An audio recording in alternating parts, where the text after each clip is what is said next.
అపవాది. బైబిల్ అంటుంది యోధా అనేటువంటి ఒక వ్యక్తి సత్యమైనటువంటి యేసుని 30 వెండి రూకల కొరకు ఏం చేశాడమ్మా? అమ్మేశాడు. ఈరోజు పాస్టర్లు బహిరంగ వేలం వేసి యేసు ప్రభుని అమ్మేస్తున్నారు. సత్యాన్ని ఏం చేస్తున్నారు? అప్పుడు యేసు ప్రభు దగ్గర ఒక్క యోధా ఉన్నాడు. ఈరోజు హైదరాబాద్లో కొన్ని వేల మంది యోధాలు ఉన్నారు. కార్పొరేట్ సంఘాలను పెట్టి, ఫంక్షన్ హాల్ని పెట్టి, హడావుడి పెట్టి, మాయా మచ్చింద్రాలు చెప్పి, అబద్ధాలు చెప్పి, మోసపు మాటలు చేసి మనుషులు నేమ్ సంపాదించాలని, ఫేమ్ సంపాదించాలని, మనీ సంపాదించాలని, మనుషుల్ని సంపాదించాలని, ధనాన్ని సంపాదించాలి. ఆ రోజు బైబిల్లో ఒక బిలాం ఉంటే ఈరోజు గల్లీకి ఒక బిలాం ఉన్నాడు.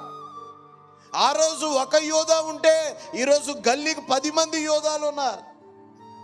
ఈరోజు అందరూ యేసు ప్రభుని అమ్మేవారిగా, సిలువ వేసేవారిగా, దూషణ పాలు చేసేవారిగా, నష్టాన్ని తీసుకొచ్చేవారిగా, దేవుని పిలుపు నుంచి తొలగిపోయేవారిగా, సత్యానికి అసత్యాన్ని జోడించి కల్పనా కథల్ని, ముచ్చటల్ని చెప్పి నాశనం చేసేవారిగా ఉంటుండగా, ఈ రాత్రి ప్రభు వాక్యం మనతో అంటుంది, నీ వెలుగు నీ సత్యమును బయలుదేరం చేయండి, నా దగ్గరికి పంపించండి, అవి నాకు సరి అయిన త్రోవలో నన్ను నడిపిస్తాయి. ఆమేన్.